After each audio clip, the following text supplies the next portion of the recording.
વિદ્યાર્થી મિત્રો, આઈયુપીએસસી નામ જોયા પછી હવે આપણે આ ચેપ્ટરમાં આગળ જે એક મહત્વનો ટોપિક છે એની વિશેની ચર્ચા કરવા જઈ રહ્યા છે, સમઘટકતા. સમઘટકતા વિશે તમે ધોરણ 10 ની અંદર ક્યાંક ને ક્યાંક થોડુંક ભણીને આવેલા હશો કે જેના આણ્વીય સૂત્ર સમાન હોય પરંતુ એના ભૌતિક અને રાસાયણિક ગુણધર્મો જે છે એ જુદા જુદા હોય તો એને સમઘટકો એકબીજાના કહેવાય ને એ જે ઘટના હોય એને શું કહેવાય? સમઘટકતા કહેવાય. આવું તમે ધોરણ 10 ની અંદર જે છે એ જોઈને આવ્યા છો. કઈ વાંધો નહીં, આપણે શરૂથી જે છે એ આજનો ટોપિક શરૂ કરીએ પહેલા કે સમઘટકતા.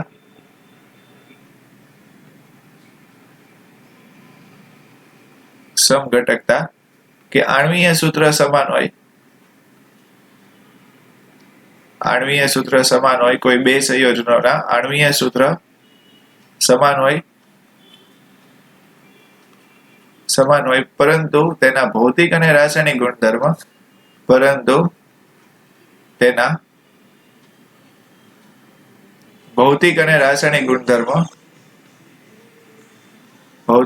અને રાસાયણિક ગુણધર્મ જુદા જુદા હોય, રાસાયણિક ગુણધર્મ જુદા જુદા હોય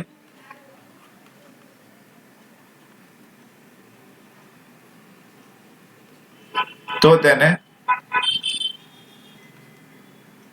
સમઘટકો, એકબીજાના સમઘટકો, અને આ જે ઘટના છે એને સમઘટકતા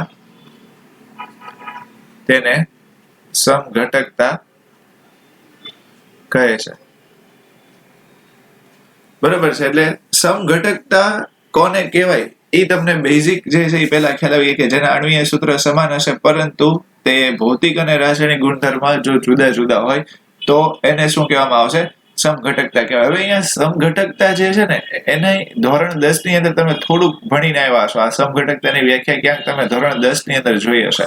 પણ હવે અહીંયા આગળ તમે જુઓ ને કે સમઘટકતા કોને કહેવાય તો એના મુખ્ય બે પ્રકાર પડે. સમઘટકતા મુખ્યત્વે તમને બે પ્રકારની જોવા મળશે. એક જે હશે એને કહેવાશે બંધારણીય સમઘટકતા અને બીજી જે હશે એને કહેવાશે પ્રકાશીય સમઘટકતા. એક જે હશે એને કહેવાશે બંધારણીય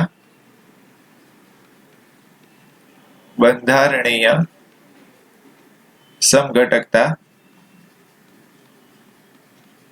એની પછી જે હશે એને કહેવાશે પ્રકાશીય સમઘટકતા. પ્રકાશીય સમઘટકતા. બંધારણીય સમઘટકતાની અંદર છે ને ઘણા બધા જે છે એ અલગ અલગ સમઘટકતા તમને જોવા મળે. જેમ કે એક તમે જુઓ ને તો આવે શૃંખલા સમઘટકતા. એની પછી જે આવે ને એ આવે સ્થાન સમઘટકતા. એની પછી આવે ચક્ર શૃંખલા સમઘટકતા એટલે ચક્રીય શૃંખલા સમઘટકતા. ચક્રીય શૃંખલા સમઘટકતા. એની પછી ક્રિયાશીલ સમૂહની સમઘટકતા.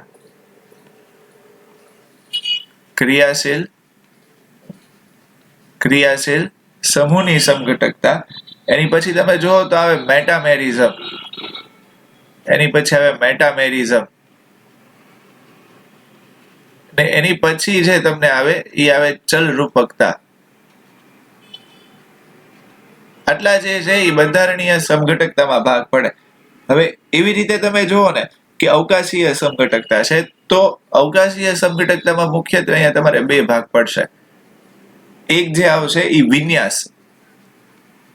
વિન્યાસને આધારે, ને એક જે છે એ ભાગ પડશે સરૂપણને આધારે. બરાબર. આ બધું તમને આગળ આપણે ભાગ અત્યારે આ ટોપિક ની અંદર ભણશું જ કે વિન્યાસને આધારે બે ભાગ ક્યાં પડે તો કે એક ભાગ જે પડશે એને કહેવાશે ભૌમિતિક, ને બીજો જે ભાગ પડશે એને કહેવાશે પ્રકાશીય. એટલે એક ભાગ પડશે ભૌમિતિક ને બીજો ભાગ પડશે પ્રકાશીય. તો આ રીતે સમઘટકતા છે એને ક્યાંક અલગ અલગ આવી રીતે ભાગમાં વહેંચવામાં આવે છે. તો એક પછી એક આપણે સમઘટકતા જે છે શરૂ કરીએ. પહેલા આપણે વાત કરીએ બંધારણીય સમઘટકતામાં જે શૃંખલા સમઘટકતા છે એની. બંધારણીય સમઘટકતામાં પહેલી જે સમઘટકતા છે શૃંખલા સમઘટકતા. શૃંખલા સમઘટકતા. હવે શૃંખલા સમઘટકતા કોને કહેવાય? કે પદાર્થો કે જેના સમાન આણ્વીય સૂત્ર હોય, પછી એમાં ક્રિયાશીલ સમૂહ તે જુદા હોય, પરંતુ એમાં કાર્બન પરમાણુની જે શૃંખલા હોય એ જુદી જુદી હોય, તેને શૃંખલા સમઘટકતા કહેવાય. બરોબર, આ હું જે બોલ્યો એ જ આપણે અહીંયા લખીએ કે સમાન અણુસૂત્ર, સમાન અણુસૂત્ર,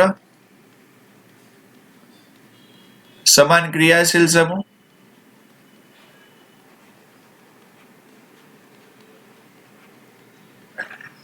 સમાન ક્રિયાશીલ સમૂહ ધરાવતા હોય,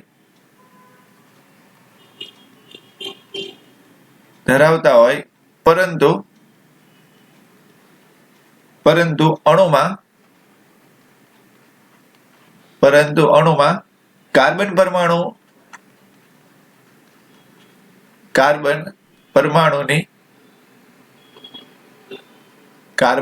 પરમાણુની શૃંખલા જુદી જુદી હોય, શૃંખલા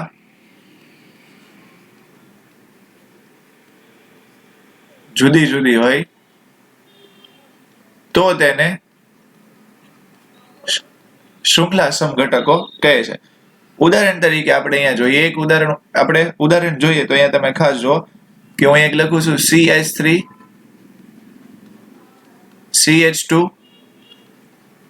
CH2 અને CH3. તો આની અંદર તમે જો કે 4 કાર્બન આપેલા છે, એટલે આને બ્યુટેન એવું કહેવાય. બરોબર, એવી જ રીતે અહીંયા તમે જોશો કે આવી રીતે છે. તો અહીંયા તમે જોશો તો મિથાઇલ સાયક્લોબ્યુટેન આને કહેવાશે. બરોબર, આની અંદર રીતે 4 કાર્બન છે ને આની અંદર રીતે તમને 4 કાર્બન આપેલા છે, એટલે આને કહેવાશે મિથાઇલ સાયક્લોબ્યુટેન. આ તમારી પાસે છે બ્યુટેન, આ જે છે એ બ્યુટેન, આને કહેવાશે મિથાઇલ સાયક્લોબ્યુટેન, મિથાઇલ સાયક્લોબ્યુટેન. એની પછી આગળ ધારો કે તમે આવી રીતે જો કે આ 1 2 3 4 અને 5. તો આની અંદર તમે જો કે 4 કાર્બન છે. બરોબર, તો 4 કાર્બન એટલે ને એક OH લાગેલો છે, તો આને શું કહેવાશે? 1 બ્યુટેનોલ. એવી જ રીતે અહીંયા એક બીજું ઉદાહરણ તમે જો તો CH3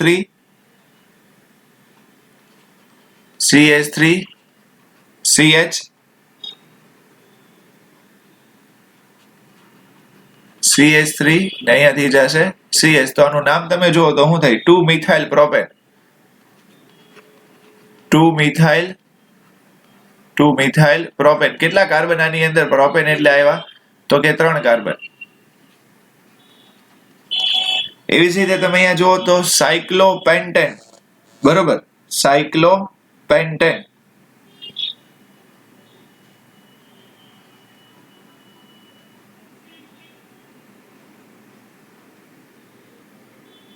અહીંયા તમે જો તો સાયક્લોપેન્ટેન. એની પછી અહીંયા તમે જો કે અહીંયા તમને આપેલું છે CH3 CH. અહીંયા શું છે તમારી પાસે? CH3 CH2 ને અહીંયા શું થઈ જશે? OH. તો અહીંયા તમે જુઓ તો આનું નામ થશે 2 મિથાઇલ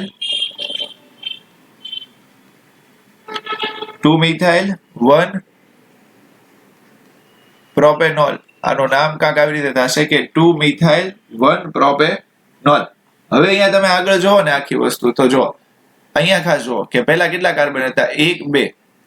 વ્યાખ્યામાં કીધું કે સમાન અણુસૂત્ર, સમાન ક્રિયાશીલ સમૂહ ધરાવતા હોય, પરંતુ કાર્બનની શૃંખલા જુદી જુદી હોય. એટલે અહીંયા આગળ 1 2 3 અને 4 કાર્બન છે. અહીંયા તમારી પાસે 1 2 3 અને 4 કાર્બન આપેલા છે. એવી રીતે અહીંયા તમે કાર્બન જુઓ કે અહીંયા 1 અહીંયા 2 અહીંયા 3 અહીંયા 4 ને અહીંયા 5 કાર્બન આપેલા છે. તો એવી જ રીતે અહીંયા તમારી પાસે શું હતું? તો કે સાયક્લોપેન્ટેન હતું. સાયક્લોપેન્ટેન. એવી જ રીતે અહીંયા તમે જુઓ કે કેટલા કાર્બન હતા તમારી પાસે, તો કે 1 2 3 અને 4 ને કોઈ એક સમૂહ લાગેલા હતા. અહીંયા કાર્બન તમે જુઓ કે 1 2 3 અને 4. ધારો કે તમે જો આનું અણુસૂત્ર જે છે બનાવો તો આમાં કાર્બન કેટલા છે? 1 2 3 4. એટલે અહીંયા હું લખું C4. બરાબર. હાઇડ્રોજન તમે જો 3 ને 3 6 ને 2 8 ને 2 10 C4H10. એવી રીતે અહીંયા તમે જોશો તો કાર્બન તમારી પાસે કેટલા છે? તો કે C4H10. તો આ બેયના જો તમે અણુસૂત્ર સમાન છે. આ બેયના અણુસૂત્ર કેવા છે? સમાન છે. પણ આ બેયની અંદર તમે જોશો તો કેવું તમને આપેલું છે? જુદું જુદું જે કાર્બનની શૃંખલા આપેલી છે. એવી જ રીતે અહીંયા આગળ જે બ્યુટેન તમને આપેલું છે એમાં હું અહીંયા લખીશ કે અહીંયા CH2, અહીંયા CH2, અહીંયા CH2, અહીંયાથી જશે CH ને અહીંયાથી જશે CH3. એટલે ટોટલ આમાં કાર્બન કેટલા છે? 5. તો કે C5. પછી તમે હાઇડ્રોજન ગણો તો 3 ને 2 5 ને 2 7 ને 2 9 ને 1 10 જે છે અહીંયા તમને કાર્બન જે આપેલા છે. ટોટલ જે અહીંયા તમે હાઇડ્રોજન ને જુઓ તો કે 3 ને 2 5 ને 2 7 7 ને 2 9 9 ને 1 10. એટલે C5H10 જે છે એ તમને આપેલા છે. C5H10 અહીંયા આગળ જે છે બરાબર. એવી જ રીતે અહીંયા આગળ તમે જુઓ કે CH2, અહીંયા CH2, અહીંયા CH2, અહીંયા તે CH2 ને અહીંયા તે તમારી પાસે CH2. એટલે 1 2 3 4 5 2 4 6 8 ને 2 10. બરાબર. અહીંયા આગળ તમે જો કે કાર્બન તમારી પાસે કેટલા છે? 4 કાર્બન છે એટલે C4. હાઇડ્રોજન તમારી પાસે કેટલા છે? 3 ને 2 5 ને 2 7 ને 2 9 ને 1 10 H10O. એવી રીતે અહીંયા તમે ગણો કે C4 છે. આ તમને ગણાવું છું એટલે કે તમને ખબર પડે જે રીતે વ્યાખ્યા કીધી છે એ પ્રમાણે કે C4 હાઇડ્રોજન જે છે એ તમને દેખીતા દેખાય છે 3 ને 3 6 ને 2 8 ને 2 10 એટલે H10 અને O. તો અહીંયા જે તમને આપેલા છે એના તમે જુઓ કે આણ્વીય સૂત્ર છે ને એ સમાન છે. આ બધાના આણ્વીય સૂત્ર ક્યાંક ને ક્યાંક સમાન છે, પણ એની અંદર જે ગોઠવણી છે એ ગોઠવણી કેવી છે? કાર્બનની શૃંખલાની એ જુદી જુદી છે. તો આવી જે સમઘટકતા છે એને શું કહેવામાં આવશે? શૃંખલા સમઘટકતા કહેવામાં આવશે. કે આણ્વીય સૂત્ર સમાન હોય અને ક્રિયાશીલ સમૂહ તે સમાન હોય, પણ એમાં જે કાર્બનની શૃંખલા જે છે એની ગોઠવણી કેવી આપેલી હોય તમને? જો જુદી જુદી આપેલી હોય તો. એની પછી આપણે લઈએ કે સ્થાન સમઘટકતા, જેને કહેવાય પોઝિશન આઇસોમર. બરોબર. સ્થાન સમઘટકતા, સ્થાન સમઘટકતા. પહેલા જો આપણે એની વ્યાખ્યા લખીએ ને કે સમાન અણુસૂત્ર,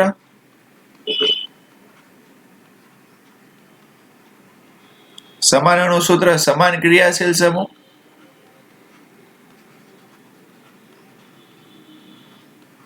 સમાન ક્રિયાશીલ સમૂહ, સમાન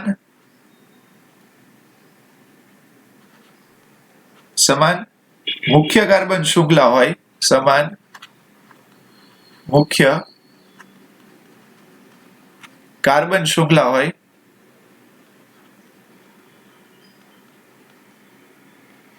મુખ્ય કાર્બન શૃંખલા હોય, પણ સમૂહનું દ્વિબંધ અને ત્રિબંધમાં સ્થાન જુદું હોય, પણ ક્રિયાશીલ સમૂહનું, પણ ક્રિયાશીલ સમૂહનું દ્વિબંધ અને ત્રિબંધ સમૂહનું સ્થાન, સમૂહનું સ્થાન જુદું જુદું હોય,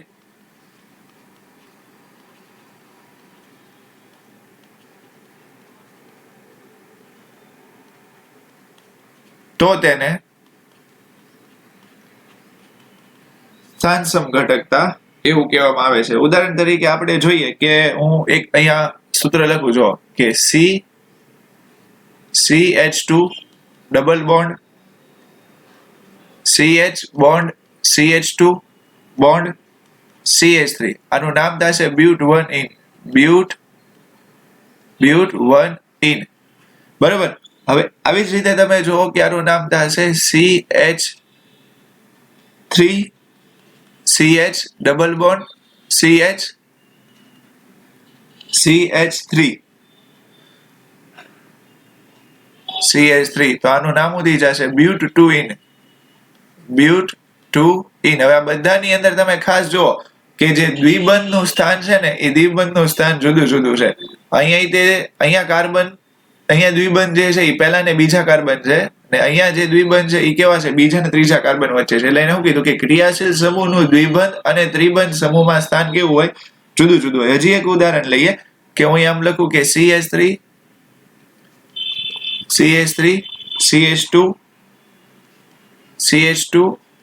CH2 અને OH. એવી જ રીતે જો અહીંયા આપણે લખીએ કે CH3 CH2 CH OH ને અહીંયાથી જશે CH3. હવે જો આ બધામાં બેયની અંદર 4 કાર્બન છે.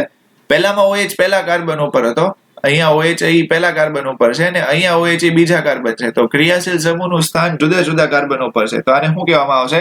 સ્થાન સમઘટકતા એવું કહેવામાં આવે. હજી આપણે લઈએ કે આ ધારો કે એક સાયક્લો સંયોજન છે. એ સાયક્લો સંયોજનમાં અહીંયાથી જશે Cl, અહીંયાથી જશે Cl. અહીંયા ધારો કે તમને આપેલું હોય Br, અહીંયા ધારો કે તમને આમ આપેલું છે Br. એવી જ રીતે અહીંયા તમને આપેલું છે Br ને અહીંયા તમને આપેલું છે Cl. તો આ બે જે છે એને શું કહેવામાં આવશે? સ્થાન સમઘટકતા જે છે કહેવામાં આવશે. કેમ કે જો કે કાર્બનની શૃંખલા તે સમાન છે, ક્રિયાશીલ સમૂહ તે સમાન છે, પણ એની અંદર જે છે એ ગોઠવણી છે ક્રિયાશીલ સમૂહની એ કેવી છે? જુદી જુદી છે. તો એવી જે સમઘટકતા હશે એને આપણે કેવી કહેશું? તો કે સ્થાન સમઘટકતા જે છે કહેશું. આ સિવાય જો તમે જુઓ ને કે જે શૃંખલા સમઘટકતા જે છે અને જે સ્થાન સમઘટકતા છે એના જો આપણે ઉદાહરણ બીજા જોઈએ તો ક્યાં ક્યાં ઉદાહરણ થશે? જેમ કે હું તમને એવું કહું કે C5H12 જે છે, બરોબર, C5H12 ના જો હું અલગ અલગ દોરું સમઘટકો તો કઈ રીતે થશે? ઉદાહરણ આપણે એક એક જોતા જઈએ.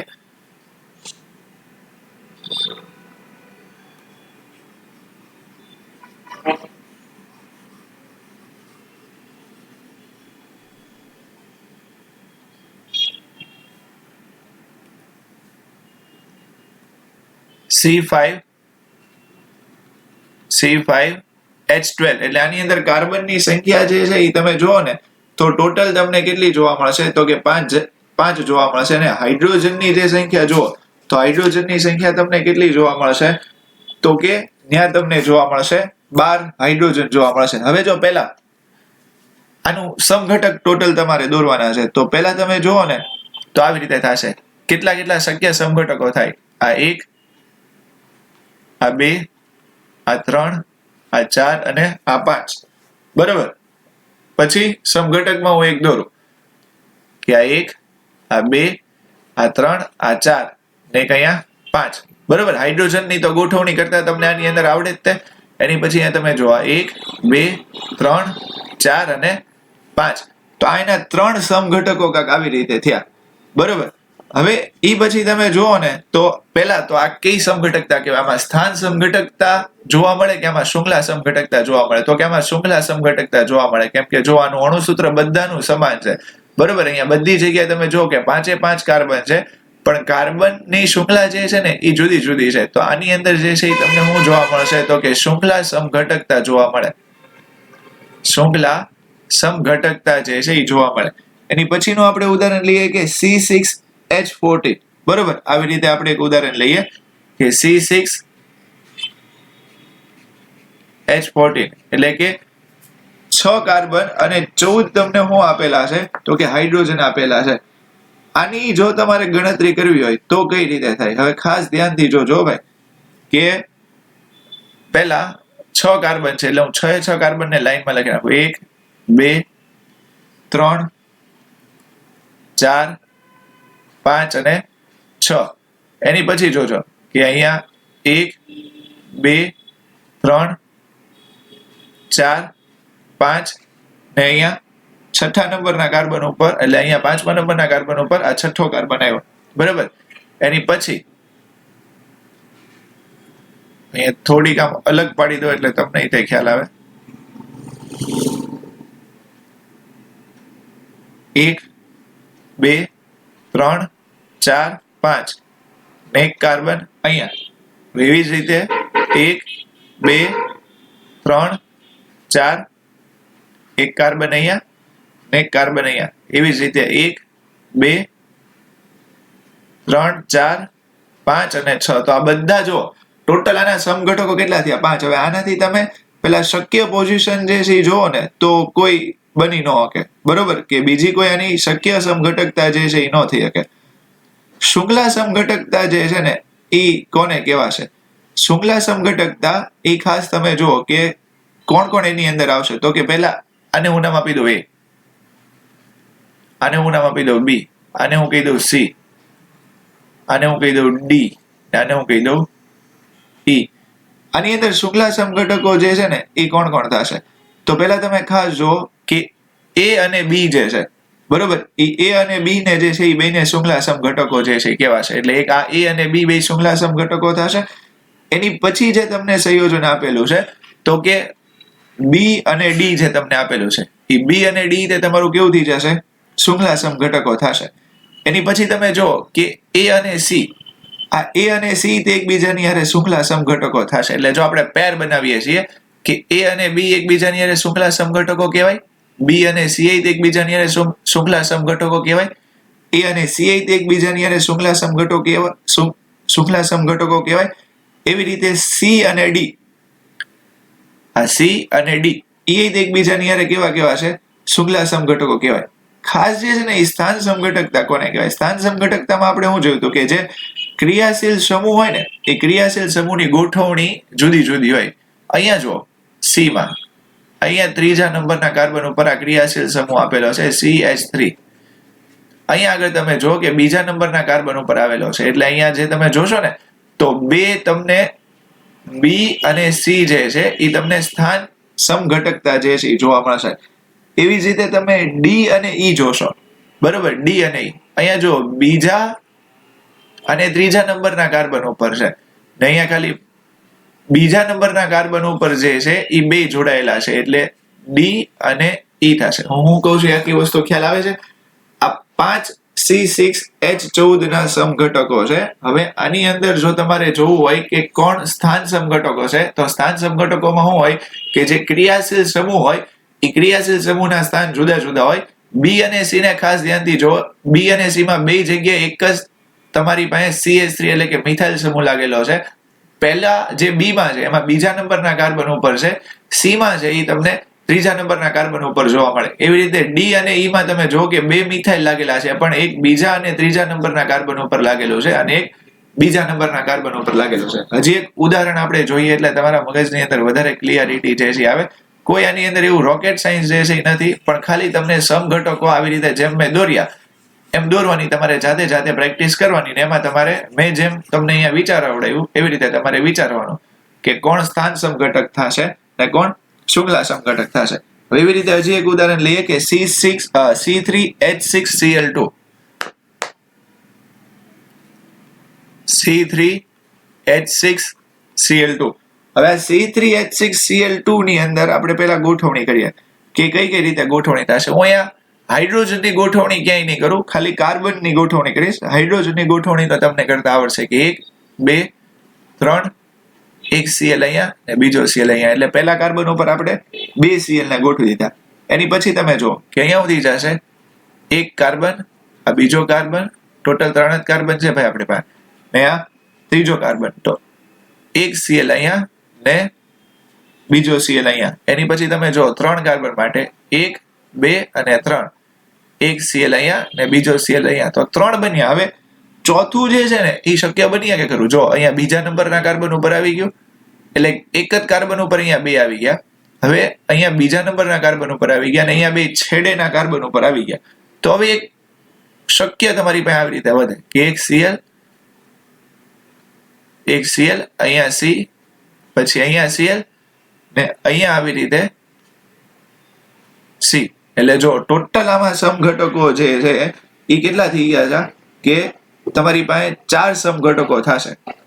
હવે તમે જો કે આના બધા બંધારણની અંદર જે છે ને એ ક્લોરીન પરમાણુ જે છે એ હેલોજન સમૂહનું તત્વ છે. આપણે હેલોજન સમૂહ કહીએ ને તો અહીંયા Cl, અહીંયા Cl, અહીંયા આગળ Cl ને તમે જો, આ Cl બધાનું જે છે એ સ્થાન બધી જગ્યાએ કેવું છે, જુદું જુદું છે.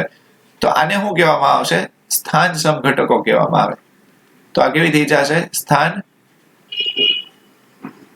સમઘટકતા જે થઈ જશે કે આણ્વીય સૂત્ર સમાન છે, બરોબર ને? કાર્બનની શૃંખલા તમે જો સમાન જ છે બંનેમાં. આમ એક જ લાંબી શૃંખલામાં 3 આપણે કાર્બનને ગોઠવેલા છે, બરોબર.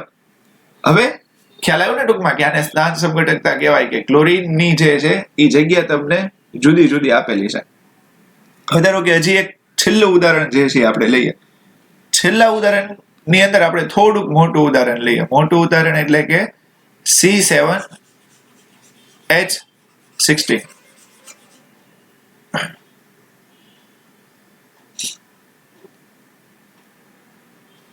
C7H16 આવી રીતે આપણે ઉદાહરણ લઈએ. હવે આની અંદર જો તમારે ગોઠવણી કરવી હોય તો કઈ રીતે થાય? પહેલા ખાલી શક્ય આપણે બંધારણીય સમઘટકો જે છે દોરીએ, બરોબર. તો પહેલું જે છે એ 7 કાર્બનની લાંબી શૃંખલા 1 2 3 4 5 6 1 2 3 4 5 6 અને 7.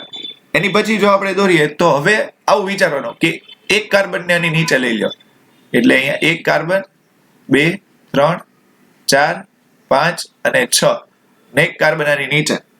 એની પછી તમે જો કે અહીંયા તમે એક કાર્બન પછીથી અહીંયા લીધો તો હવે ત્રીજા નંબરના કાર્બન ઉપર લઈ લો, એટલે એ ત્રીજો સમઘટક થઈ જશે. એટલે 1 2 3 4 5 અને 6.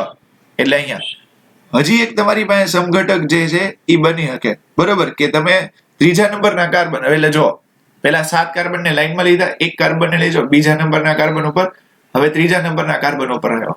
હવે આમથી તમે આવો તો એ બીજા નંબરના, એટલે ટૂંકમાં બે આની જેવા. હવે 6 કાર્બન ધરાવતી શૃંખલામાં હવે વધારે સમઘટક નહીં બને તો શૃંખલા કરી નાખો 5. 1 2 3 4 ને 5. એક કાર્બન અહીંયા ને બીજો કાર્બન અહીંયા. જો ટોટલ કેટલા થઈ ગયા? 7. હવે આને આ જે બે કાર્બન છે, એક આ કાર્બન અને એક આ કાર્બન, એને તમે 5 કાર્બન ધરાવતી શૃંખલામાં ત્રીજા નંબરના કાર્બન ઉપર લઈ લો, એટલે એક નવો સમઘટક બની ગયો. 1 2 3 એક અહીંયા અહીંયા અહીંયા ને એક અહીંયા, બરોબર. જો આ એક નવી સમઘટકતા થઈ ગઈ. હવે અહીંયા તમારી પાસે કેટલું થઈ ગયું? તો કે જો કેટલા સમઘટક થયા? 1 2 3 4 5. હજી આના શક્ય સમઘટક બને. શક્ય સમઘટક જે છે એ કઈ રીતે બને કે 5 કાર્બન ધરાવતી શૃંખલામાં તે હજી બનશે. ધારો કે હું આવી રીતે દોરું, જોજો આ 1 2 3 4 ને 5. હવે બીજા ને ત્રીજા નંબરના કાર્બન ઉપર, એક આ નંબરના કાર્બન ઉપર ને એક આ નંબરના કાર્બન ઉપર. જો આવો એક સમઘટક છે નહીં, એટલે આવી કોઈ આપણે સમઘટકતા દોરી નથી. હજી શક્ય બની શકે ખરું, કેમ કે આપણે છેડાના કાર્બન ઉપર લીધેલા છે ડબલ ડબલ. હજી આપણી પાસે સિંગલ સિંગલ ના કઈ રીતે બનશે? તો કે 1 2 3 4 5. એકને હું મૂકી દઉં અહીંયા ને બીજાને અહીંયા મૂકી દઉં અહીંયા. તો જો હજી એક સમઘટક બન્યો. ખ્યાલ આવે છે ભાઈ? હજી આની પછી સમઘટક, એટલે ટૂંકમાં તમારે તમારી જાતે વિચારવાનું થશે. થોડુંક મહેનત આમાં કરવી પડશે, અલગ અલગ આવી રીતે કાર્બનની ગોઠવણી કરીને કે ક્યાં કોણ કોણ આવી શકે. એટલે અહીંયા તમે જુઓ કે એક આની ઉપર અહીંયા કાર્બન ને અહીંયા કાર્બન, એટલે ટોટલ કેટલા થયા? 1 2 3 4 5 6 7 ને 8. એટલે બધી જગ્યાએ ચેક કરી લો કે પેલા લાંબી શૃંખલા લઈ લીધી, 5 કાર્બન ને એક નીચે, 5 કાર્બન ને ત્રીજા કાર્બન ઉપર, બરોબર. બધા શક્ય છે. હજી આનો એક સમઘટક આપણે ટ્રાય કરીએ, જો બની શકતો હોય તો. કેટલા કાર્બન લઈએ આપણે? 4 કાર્બન લઈએ. આપણે 7 વાળી લીધી, 6 વાળી લીધી, 5 કાર્બન વાળી લીધી ને હવે 4 કાર્બન વાળી લીધી. 1 2 3 ને 4. અહીંયા કઈ રીતે થશે? તો કે પહેલા એક કાર્બન ઉપર મૂકું તો કેટલા થયા? 5. અહીંયાથી જશે 6 અને અહીંયા 7. બસ. હવે આનાથી શક્ય આના કોઈ સમઘટકો ન બને. એટલે તમે જો કે C7H16 ની અંદર તમને કેટલા સમઘટકો જે છે જોવા મળ્યા? તો કે ટોટલ એની અંદર તમને 9 સમઘટકો જે છે જોવા મળે. આવી જ રીતે જે છે એ તમારે બીજી પ્રેક્ટિસ કરવાની છે C8H18 ની, બરોબર. તમારે ખાલી પ્રેક્ટિસ કરવાની છે કે આના સમઘટકો જે છે એ કેટલા શક્ય બની શકે, બરોબર. આ હાઇડ્રોકાર્બન જ છે, એટલે કે હાઇડ્રોકાર્બન ઇન ધ સેન્સ કે સંતૃપ્ત હાઇડ્રોકાર્બન જ છે, અસંતૃપ્તની હજી આપણે કોઈ વાત કરતા નથી. રેડી? તો આપણે જોયું સ્થાન સમઘટક